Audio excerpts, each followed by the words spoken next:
верх выживания. И сидят по домам. Часть культуры, вот как крапива в борщи. И вот тут вопрос этой национальной идеи. А мы-то тут сидим на срацы, на посярод поля, не ведаем, что робить. Мы будем говорить про национальную Мы идею. живем в мире наций. Место белорусов у сусвете. Циником выступаю здесь я. Ідея X на Єврорадіо. Вітаю всіх слухачів Єврорадіо. У студії для вас працюють Максим Гарунов, Змітер Лукашук. І це черговий випуск програми «Ідея X». Програми, підчас якої ми разом з нашими гостями спробуємо сформулювати білоруську національну ідею. І сьогодні у нас адмисловий гость – це кінодраматург, режисер, педагог, я б сказав ще юрист, покольки закончив юридичний факультет. Просто творческий человек. Просто творчий человек Андрей Курейчик. Добрый день, Андрей. Добрый. Андрей, а вы не здивились, коли вось я вас покликал и сказал, а давайте-ка, господар Андрей, поговорим, сформулюем с вами национальную идею. Бо некоторые здивляются, кажут, а чему я?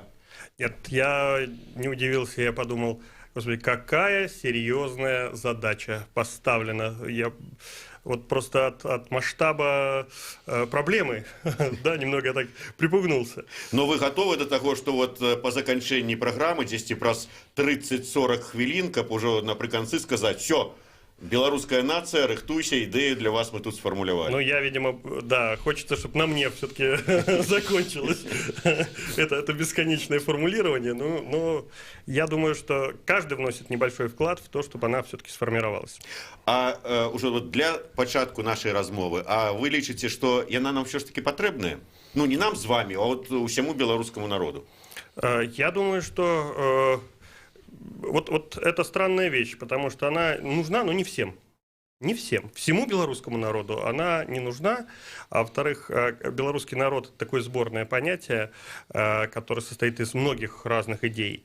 Но в целом есть, как мне кажется, очень важная такая пассионарная прослойка людей, которые, собственно, ведут основную массу за собой. Вот им она очень нужна. Лидерам нужна. Это такая некая невялікая група людей, для которых неабходная нацыянальная ідэя. Ну, хай яны самі для сябе яе выпрацуюць, знайдуць і ідуць з ёй некуды там. А мы тут вот посядзім, послухаем. Ну, многие так и думают, и многие и сидят десятилетиями, да, на печи там, и вообще им не до национальной идеи, им лишь бы там, не знаю, чтобы дети были обуты и накормлены. Но все-таки, как мне кажется, у любого общества есть лидеры мнений. Иногда это политические лидеры, иногда это люди вне политики, но тем не менее они формируют повестку какую-то для общества. И вот для этих людей очень важно сформулировать эту повестку. А это и есть национальная идея, повестка нашего общества, нашей жизни. Вот один великий русский мыслитель современности, забыл, как его зовут, но, в общем, он сформулировал... Но великий. Да, но, безусловно, более великий, чем Дугин. Он сформулировал русскую национальную идею следующим образом. Сделать так, чтобы национальная идея ни у кого в округе не состоялась. То есть, в общем, наша национальная идея – отрицание национальных идей всех вокруг. Ну, все, до кого мы дотянемся, в общем, это такая отрицательная национальная идея. Вот, и в этом смысле, мне кажется, ну, вот, поскольку мы до Беларуси, Россиюшка до Беларуси все-таки таки дотянулась, то вот не кажется ли вам, что для тех людей, которые хотели бы остаться вот как-то вдали от этих всех дискуссий, не участвовать в них, не принимать в них, ну, не высказывать своего мнения, и вообще по этому поводу не напрягаться, вот как вы сказали, чтобы дети были обуты, а дальше как получится, так и будет.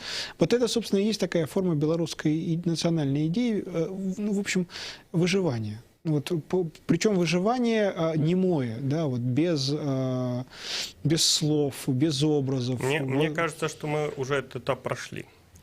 Был период, действительно, в стране, и мы его помним, когда тут был полный, не буду матное слово употреблять, да, когда, я не знаю, каждый день менялись цены, когда доллар надо было покупать у валютчиков, когда, значит, зарплаты там, я помню свою стипендию там в каких-то $10 или сколько, и зарплаты были у моих родителей там по $100, что-то такое, да.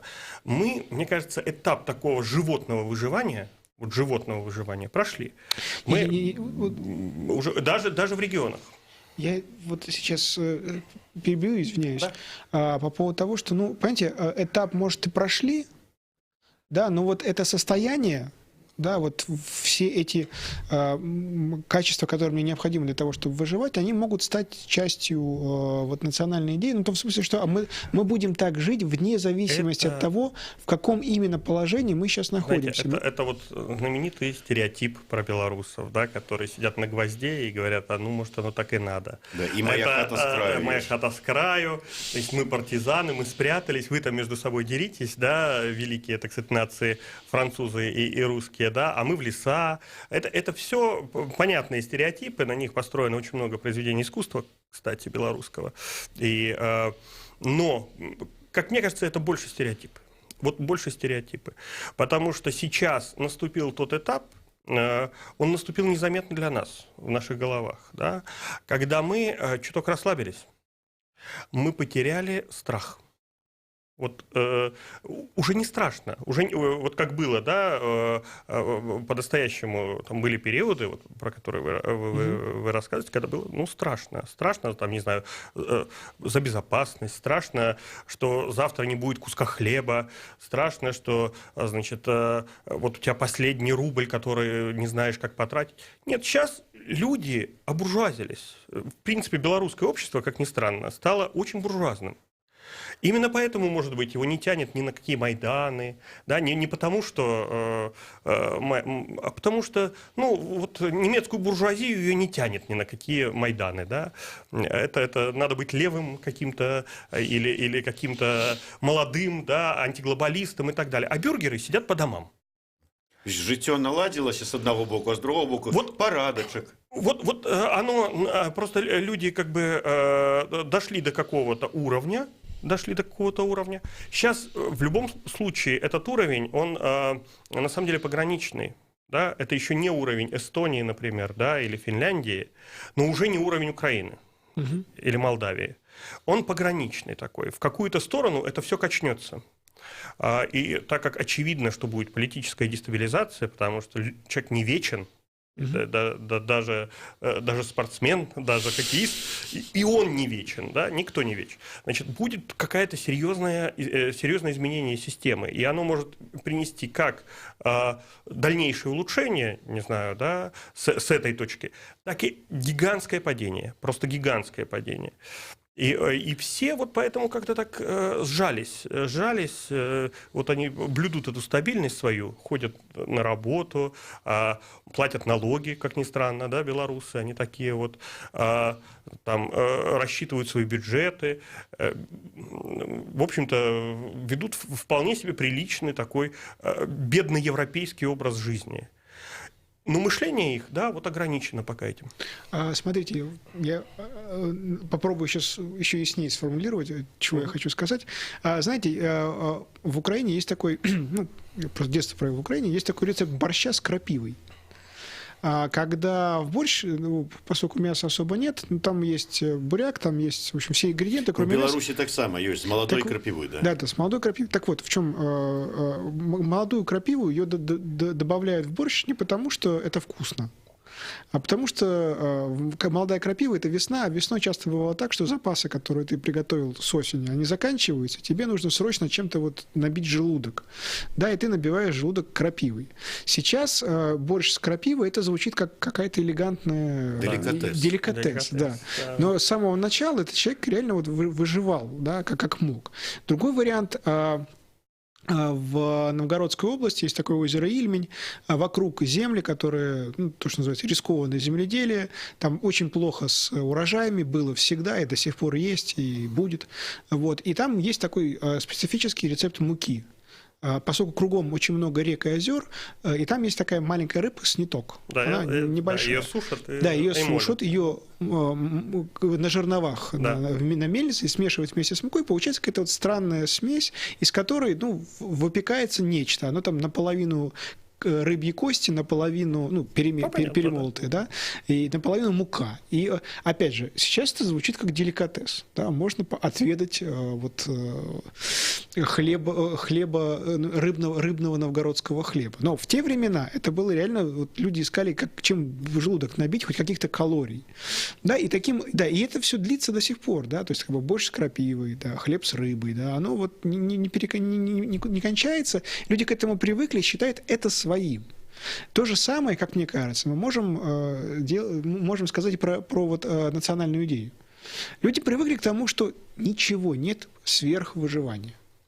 Да, вот, и когда меня спрашивают, кто ты, надо отвечать как деревенский мужик-дурачок, местный. Да, и на этом все заканчивается. В какую церковь ты ходишь, неважно. На каком языке говоришь, неважно. И эта неважность, да, это уже не вынужденная мера, а часть культуры. Вот как крапива в борще, часть украинской культуры, да, сначала вынужденная, а теперь уже как въевшаяся и пустившая корни. И то же самое с белорусской идеей. Вот для меня это случилось именно потому, что не возник институт лидерства. Настоящего лидерства в этой зоне. Извините, я перебью. Да. Перебью. Так есть же люди, современный лидер белорусов, да, ну, как бы лидеры мнений белорусов, они как раз и демонстрируют, вот, признанные, те, кого Ну можно... да, так я говорю, он не сформировался. Нет, я про это и говорю, что... Я настаиваю на том, что он именно сформировался. Нет, он не сформировался. Это не лидеры.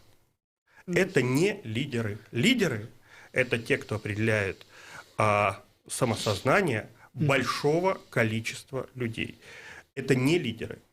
Это авторитетные люди, со многими я дружу, и многие являются достаточно героическими в своем поведении, там, и политиками, и культурными деятелями, и так далее. Но это не лидеры. Вот и все. Не сформировался тот мощный, да, институт, который бы позволял на самом деле не просто формулировать. Формулировать мы все мастаки, да, а как бы этой своей национальной идеей или концепцией охватывать реально большие массы людей и заражать, что называется, да, своей идеей, вестись за собой и так далее. Этого нет. В Беларуси это не сформировалось. Это не сформировалось потому, что часть была разгромлена, часть уехала, как Поздняк, да? Часть была не допущена в медийное поле очень хороших, приличных людей. Да, и там много-много этих причин, потому что у нас изломанная такая политическая система, у нас не свободное в политическом и в гражданском плане общество, не свободное, что делать? Вот. И поэтому этот институт не сформировался. А без него люди сами по себе, в деревнях, в городах, в своих комьюнитис, как американцы говорят, они не могут это сформулировать. Вот и все. И поэтому они упираются в этот уровень. Атрымліваецца, што ўсё ж таки, нягледзячы на тое, што сама нацыянальная ідэя вельмі патрэбная невялікай купцы людзей, ўсё ж таки яна, гэта нацыянальная ідэя, павінна быць сфармулявана ці запісана такім сказам, такім слоганам, які здолее ўсіх тых, якім яна ў прынцыпе не патрэбна эта ідея, але іх за сабой павесці. Даже не слоганом, а программой, да, потому что, вот какие могут быть... Я для себя, вот, например, да, я исхожу из своего ощущения, что такое для меня была бы белорусская национальная идея на этом этапе. Да, это идея свободы. Вот для меня свобода, ценность главная, да, идея, что такое? Некие ценности. Вот для меня основная ценность сейчас, мы живем в несвободном обществе, да, в несвободной политической системе, живем шатковалка, но она не свобода. Вот мне эта несвобода, она меня раздражает. Вот раздражает и мучает и так далее. Я считаю, что вот для меня это идея свободы. Но мне эта идея важна с точки зрения практической какой-то реализации. Хорошо, да, я очень за свободу. Вот. Так а кто это реализует? Кто освободит? Где эти люди? Покажите мне их. Для кого-то там идея национального культурного возрождения, да, языка, истории и так далее. Почему я поддержал вот сейчас Беларусь-фильм? Потому что, это реальный шаг. Вот реальный шаг. Вот они снимают про Янку Купалу, про белорусское национальное возрождение начала 20 века и так далее. Да, и там люди разговаривают на Тарашкевице, и там они взаимодействуют с литовским национальным рухом и так далее. Но я вижу там конкретное воплощение вот этого тезиса. А просто слова, они могут быть любые. Да, мы за благосостояние, мы за все хорошее против всего плохого. Вот прогучала у вас свобода слова, и мы вот калі записывали папярэднія наши программы в папярэднім сезоне, мы вот любили сказать, вот глядзіце ж, які быў як нацыянальная ідэя, хоць бяры зараз, але вот такі слоган у французскай рэвалюцыі: свабода, роўнасць, братэрства. Вот чему не взять его? Вот, его можно взять. Я повторяю, вот сама по себе национальная идея работает только в том случае, если она воплощается. Вот, да, Америка, она вот имеет эту национальную идею своей, мечты, да, реализации американской мечты. Она воплощается там. Люди реально делают большие состояния с нуля, приезжая, да, зарабатывают, живут достойно, покупают дома и так далее. Она воплощается. Поэтому идея американской мечты так притягательна, да, как национальная идея. Ты приезжаешь в страну, где можешь реализовать свою мечту. Вот и все. И поэтому надо построить стену, чтобы больше никто не ездил и не воплощал эту мечту, по мнению Трампа, и никого не пускать. Но в принципе, вот она идея, да. Идея там, не знаю, национальная идея Великобритании, да. Мы никакая не рядовая страна Европы, мы были, есть и будем абсолютно отдельной, да, мировой метрополией. Вот, британским содружеством. И ЕС нам не нужно, да, вот поэтому мы против ЕС, мы за Брексит. И у нас свои границы, свой фунт, и виза, которая стоит там сколько-то, $300, да. Вот и все. Вот их национальная идея. Мы метрополия. Мы не часть какого-то ЕС, да, и не смогли ей стать. Пытались, не смогли. Вот. Хорошо. Но они это реализуют. Любая идея, даже я вот пытался у Лукашенко понять, у него была, наверное, идея, что мы все-таки Советский Союз какой-то, да, в голове у него, и он пытался это реализовать, не получилось просто. Не получилось, потому что вокруг уже нет Советского Союза, вокруг уже рыночная экономика везде и так далее, вот, и не получилось. Был период, когда прям вот это советское все перло из любого зомбоящика, да, и прям советский. А сейчас уже все. Поколение то, наверное, уже перестало быть для него интересным, новое поколение это не воспринимает. Все, она умерла сама собой, не реализована. Советский Союз не реализовался тут. Значит, сейчас происходит, и я это понимаю, на государственном уровне поиск новой национальной идеи. Они реально ищут. Они не понимают, как это совместить со всеми прошлыми ценностями и поступками, да, но они ищут. Они пытаются что-то нарыть. Для этого привлекают интеллигенцию белорусскую, кстати, да, общаются там с ней. Для этого вот снимают такие фильмы типа «Купалы» на госденьги. Угу. То, что раньше было невозможно в принципе категорически. Потому что позвонил бы какой-то, там, я не знаю, кто там, Чергенец или эти там ребята из Палаты представителей безумные и так далее. Сказали, вы что, как? Все молчат. Все только за.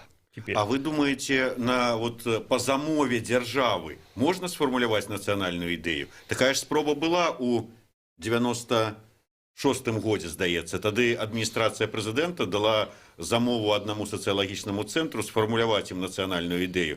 У іх, правда, па словах Федуты атрымалася «Майнкамф» по-беларуску, правда, только. И... понятно. Нет, это попытки есть. Они, кстати, очень часто именно в авторитарных государствах. И самый прекрасный пример на эту тему – это, значит, Туркменистан. Угу. Где эта идея идеально сформулирована, все ее выучили наизусть, вот, и с первого класса она в голове у каждого там человека. Вот. Но это так, навязанный вариант, да, там, или Северная Корея, да, или вот сейчас там Венесуэля, там, да, у них все это национальная идея боливарианства социалистическое. Но и они пытались реализовать, вот я говорю, тоже попытались, просто у них не получилось, потому что это реализовать невозможно. Да? Вот, как социализм с боливарианским лицом – это фигня, не работает. Вот. Есть страны, которые это формировали веками. Вот просто веками, исторически веками. Французы, да, 5 республик прошли, чтобы вот эту идею первой французской революции все-таки довести до какого-то ума. Вот. И их шатало то какие-то бесконечные диктаторы, то войны, то полный хаос, там какие-нибудь директории, да, в разные стороны их шатало, но в итоге вот они как-то это взбили этот коктейль. Украинцы сейчас тоже вот проходят этот этап в ускоренном, у них ускоренное обучение, вот, и в итоге, мне кажется, вот они в течение этого выборного цикла наконец окончательно дойдут все-таки до какого-то понимания президентского и парламентского, потому что там бесконечно на каналах это обсуждается. На всех телеканалах там обсуждают именно вопрос национального пути, национальной идеи Украины. И общество в курсе, оно делает выбор свой. Какой сделает, ну, посмотрим. Давайте крыху вот разберемся с паслядоўнасцю. С аднаго боку вы кажаце, што нацыянальную ідэю трэба спрабаваць сфармуляваць, а з другого боку, ну вот сфармулюем мы яе зараз, а няма лідараў, якія б гэтую ідэю ажыццявілі. Так нам трэба ўсё ж таки фармуляваць, а потым яна будзе вот ляжаць, чакаць лідара, які яе возьме, і потым, калі ён з'явіцца, пойдзе яе рэалізаваць, ці спачатку вот пачакаем, пакуль з'явіцца лідар, а калі лідар з'явіцца, скажем, о, ну вот цяпер ужо ёсць, цяпер ужо можам узяцца за формуліроўку. Вот як? Нет, надо обсуждать, надо, конечно, формулировать обязательно. Причем идеи, они как бы вот по циклу. Да? То, что Поздняк говорил еще в 92-м, 93-м, да, ну вот и 20 лет спустя просто чуть-чуть там что-то поменялось, но в принципе оно раз и возвращается, да. Там вроде похоронили там социализм, да, раз и какой-нибудь Мадуро очередной там, и это все на свет вылазит. Они возвращаются. Циркуляция идей в природе, оно бесконечно. Но побеждают те, которые воплощены. Поэтому, конечно, очень хочется, чтобы эта национальная идея исходила не только от теоретиков, мы теоретики, или мы просто люди с позицией, скажем так, да, со своей, а все-таки имела программу своего воплощения. Вот тогда это реально национальная идея. Из того, что вы сказали, у меня возникла следующая картина. Мне кажется, вот, что вот в вашем варианте, ему мне нравится, обсуждение национальной идеи гораздо важнее, чем сама национальная идея.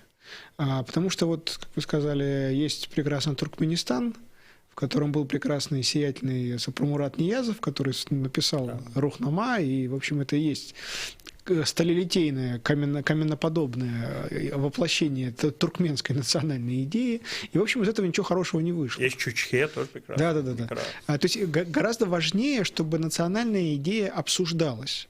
У Хабермаса, великого немецкого философа, у него есть очень красивое рассуждение о том, что вот пример Франции. Французская национальная идея, они ее не вырабатывали, они ее обсуждали. И гораздо важнее встретиться не с человеком, который точно знает формулировку, что такое национальная идея, а встретиться с человеком, который регулярно ее обсуждает. Потому что регулярные обсуждения, они создают атмосферу свободы, то, о чем вы, когда вы говорите. То есть, ну, грубо говоря, вы идете по Минску, да, обсуждение проходит либо в пабах, либо в пивных. Ну, в пивных и в кофейнях, да, то есть вы идете по Минску, да, вот там, по Карла Маркса, у вас там как бы сеть кофеин. Из каждой кофейны выходят люди, которые только что что-то обсуждали национальную идею, читая какую-нибудь национальную газету белорусскую. Да, и вот эта атмосфера, которая формируется на улице, когда вы встречаетесь с глазами людей, которые возбужденно что только что сейчас обсуждали, ну, возбужденно, насколько это возможно для белорусов, да, то есть как бы чуть-чуть улыбка появилась на лице. Вот это и есть то, чего нужно, да, то есть национальная идея является как бы главным, чтобы ее обсуждали, и чтобы появилась эта атмосфера атмосфера. То есть национальная идея – это обмеркование национальной идеи. А вот Да, нет, смотри, нет, вот- ты смотри, извините, когда люди дискутируют, когда люди обсуждают и при этом не избивают друг друга, да, а просто обмениваются мнениями, это и создает атмосферу, в которой возможно, ну вот, ведение бизнеса, новые идеи и так далее. Чем хороша Силиконовая долина, да, это бесконечное пространство обсуждения всего, да, какие-то там Ну, кстати, новые там мало обсуждают политику. Я там Они- был, общался не- с этими ребятами. а это совершенно не важно. Ну, а вот они- Повестка в Что этом Трамп, смысле- что Хиллари. всё. Главное, что ты находишься в ситуации, где, ну, как участники беседы, мы признаем, мы сейчас с вами беседуем, я признаю Змитера годным для беседы. Это взаимное уважение беседующих людей. Да, и Ну, чем- это культура. Я про другое, что вот на самом деле для того, чтобы обсуждать что-то, надо тема. Понимаете? Чаще всего, вот как происходит формирование таких дискуссий. Россиянин приезжает в Минск, начинает рассказывать, что мы, так сказать, это там какая-то провинция, да, и т.д. и т.п., нет никакого белорусского языка, и вообще, ребят, что вы тут это, вот мы же вам даем деньги. Ты начинаешь с ним спорить. Вот в этом споре у меня формируется моя национальная идея, а у него его, да, его идея, вот как вы сказали, нет никаких национальных проектов вокруг, это все великий русский мир. Это его национальная идея, русский мир, да, а моя национальная идея, что, извините, мы национальное государство отдельное, да, со своими совершенно делами. То есть спор происходит вокруг конкретной проблемы. В Украине, например, из-за того, что реально у них эти проблемы обострены до безумия вообще, да, эти обсуждения бесконечны. Ты туда приезжаешь, в Киев или в Херсон, или куда-то, и там они реально сидят про это разговаривать, потому что это насущные проблемы ежедневного как бы их существования. У нас пока эти проблемы не вылазят, мы не сильно их обсуждаем. Вот так не придешь в кофейню и так, а давай обсудим вопрос. Нечего обсуждать, пока нет проблемы самой. У белорусов есть комментарии на Фейсбуке, и там вот эти бесконечные... Они гораздо слабее, чем то, что происходит там и в России, и в Украине. Вот там комментарии на Фейсбуке. В России, правда, за это сейчас сажают. Да. А у нас они тоже такие лагодные, да. Но на самом деле, вот у нас история такая, пока петух не клюнет, у нас сильно этот процесс вперед не двинется. Сейчас уже появились конкретные вопросы, по которым надо принимать каждому человеку свой выбор. Да, это вопрос все-таки мы, потому что он поставлен ребром, да, мы такой прямо тесный союз с Россией или мы отдельные, да, это первый вопрос, он встал просто ребром. Экономически, то есть готовы ли мы стать беднее, но оторваться от России? Вот так перед нами поставлен вопрос сейчас. И мы видим, как уж на сковородке Лукашенко там крутится, да, и посол вот сейчас российский начинает тут вербовку свою, да, вот говори правду с ними встретить. Все, у них пошел очень жесткий процесс, где каждый должен самоопределиться. И вот тут вопрос этой национальной идеи. Мне кажется, то же самое будет с языком, то же самое будет с культурой, то же самое будет с кинематографом, не знаю. Мы ориентируемся на какой рынок, мы придаток российского или мы самостоятельные, в театре и везде.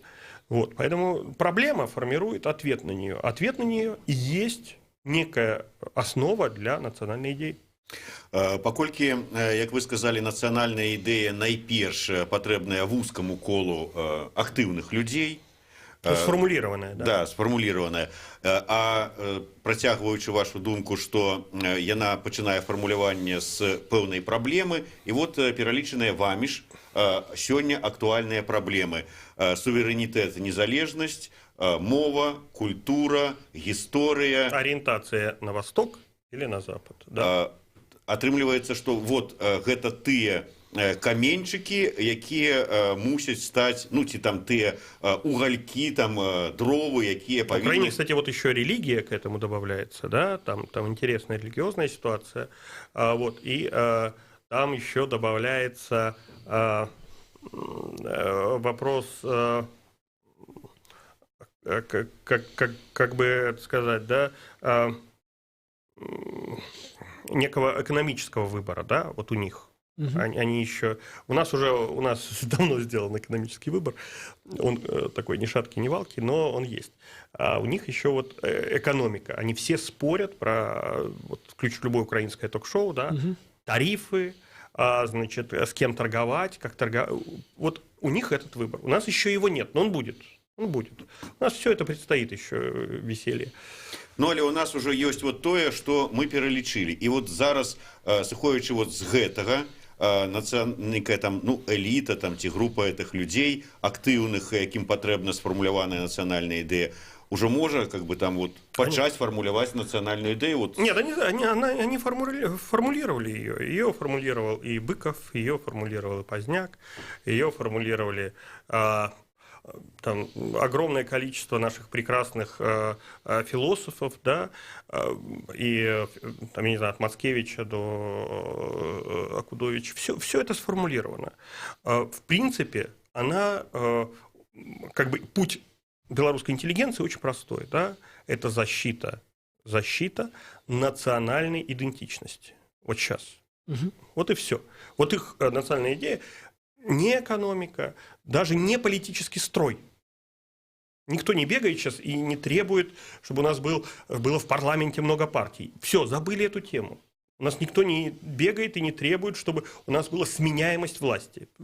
Просто из дискурса убрали эти темы. А вот тема национальной идентичности – это сейчас актуально. Вот они все как бы занимаются ее защитой, так или иначе, да, через... язык, произведение искусства, некие там акции и философскую обертку этого всего. Вот. Насколько... Пока для меня это недостаточный уровень. Это недостаточный уровень. Я говорю, для меня гораздо более важнее политическое устройство страны, например. Вот лично для меня. Потому что я понимаю, что вот нынешнее политическое устройство страны не позволяет просто реализовать никакие современные, да, 21 века серьезные там проекты, которые, ну, максимально повысят наше благосостояние, да, и введут в какой-то там элитный клуб стран мира. Невозможно. Мы остаемся на уровне этих $500 уже, которые, как, не знаю, десятилетия, мне кажется. И так и останемся, потому что невозможно прыгнуть здесь выше головы. Вот и все. Атрымліваецца, што на сённяшні дзень вот мы ўжо маем сфармуляваную такую нацыянальную ідэю, якую прымае вот это вот вузкае кола людзей. Абарона нацыянальнай ідэнтычнасці. Да. Ну, ці прасцей кажучы, як нацыянальная ідэя там захавання беларусаў як нацыі. Да, вот сейчас, вот на таком уровне. Ну, кстати, это же было во время СССР. Что удивительно, в принципе, наши писатели, письменники великие, да, они все занимались вот сохранением, Короткевич тот же, да, там, ну, Купала, Колос, все.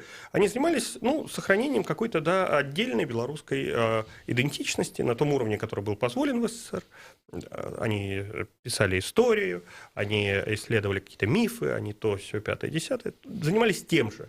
Это единственное, чем можно заниматься в несвободном обществе. Хотя бы защитой культуры. Даже в Туркмении можно, да, заниматься защитой туркменской истории и языка. Я думаю, никто его, да, за это не убивает.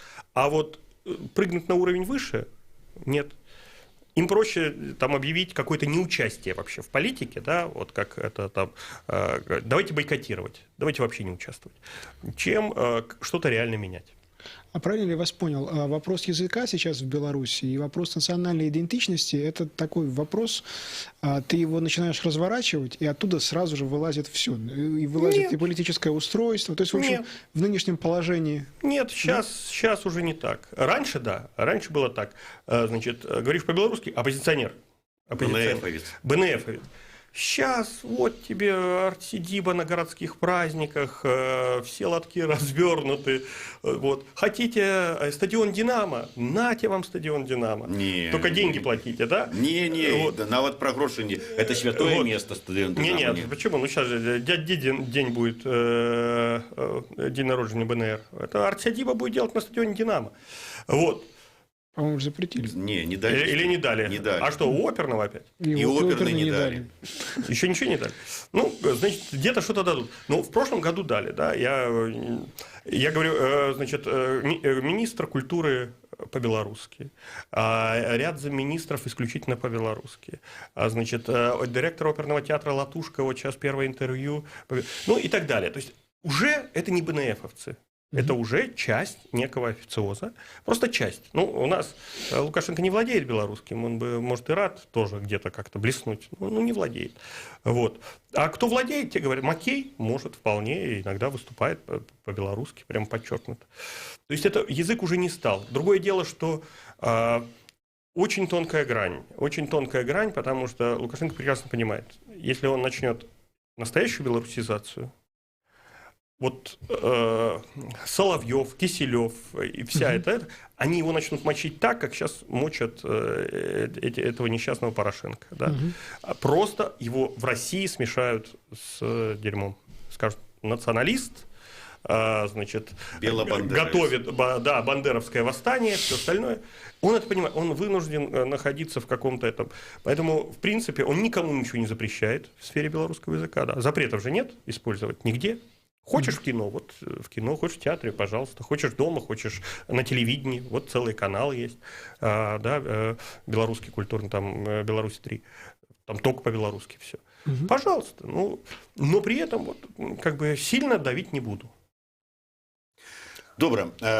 Прийшли до висновы, що все ж таки, як національна ідея, хай і для вузкого кола людей, і хай для сьогоднішнього дня, але ёсць. Гэта абарона нацыянальнай ідэнтычнасці. А што вот нам далей з гэтай нацыянальнай ідэяй рабіць? Чакаць лідара? Чакаць, пакуль мы далей вот ваше жаданне выканаецца і там вышэй падымемся? Ці, скажем, будуць какие-нибудь волонтеры, назовем так, которые понесут эту идею в массы, придут до мужика-тракториста на поле? Нет, есть. Все-таки вот есть ребята, и лекции проводят, и там куча мероприятий, да, ну, та же Артидива, я вспомню. Вот. И там просто огромное количество именно культурных, просветительских мероприятий. Белорусский язык становится все более модным. Реально, он становится все более модным среди молодежи, его все активнее изучают, на нем больше читают. И это видно по посещаемости сайтов, по количеству белорусскоязычных текстов в журналистике, например, оно растет. Поэтому вот это медленное повышение как бы моды на белорусский язык, оно будет. Просто проблема в том, что вот такими темпами, понадобится лет, не знаю сколько, 15-20, чтобы хотя бы половина страны реально заговорила по-белорусски. Вот, к сожалению, если мы все-таки хотим вот, прям национальную идентичность, язык придется насаждать. Его придется радикально увеличивать количество. Вот как сейчас, да, Украина приняла закон об образовании, а венгры прямо ее там мочат, потому что там есть школы, где только на венгерском все. Они говорят, нет, должно быть и на украинском, есть госязык. И все. И вот их ни в НАТО не пускают, никуда не пускают. Так и тут. Придется насаждать. Но Лукашенко этим заниматься не будет. Это будет заниматься кто-то следующий. Я нават ведаю, кто. Вот, до прикладу, у нас сидит тут Господар Курейчик. Не, я не политик. Режиссер. Именно поэтому я могу так свободно высказываться. Режиссер, который здымае чарговы свой сериал, где червоной ниткой, где-то там прихована, схованная вот эта вот наша зараз сформулированная национальная идея. Она не выпячивается, але так вот мягко так вот подадена, что все поглядят, миллионы белорусов, и скажут, блин, точно, а мы-то тут сидим на срацы посярод поля, не ведаем, что робить. Это я так, да, студентам рассказываю про фильм «Гараж» советский, да, говорю, посмотрите, вот, фильм «Гараж» — это бунт советских людей, он спровоцировал развал Советского Союза, понимаете? Так, можно, конечно, вот такими длинными какими-то этими, смотрите, вот демократия, они ввели демократию, голосование настоящее, но на самом деле это так не работает. Искусство, оно в большей степени отражает реальность, чем ее формирует. Таким чынам, нягледзячы на тое, што спадар Курэйчык і адмовіўся здымаць фільм пра нацыянальную ідэю, ці з нацыянальнай ідэі, ці прасоўваць нацыянальную ідэю з дапамогай тэлесерыялаў, мы дзякуем яму за тое, што дапамог нам сфармуляваць яшчэ адну нацыянальную ідэю. Максім Гаруноў, Зміцер Лукашук і наш падарак ад Еўрарадыё і ад крамы з нацыянальным каларытам «Сімбал Бай». Вось такі кубак, вось такім малюнкам. Дякую вялікі, дякую вялікі. Клас. Дякуй. Ідэя X. Ідея X на Єврорадіо.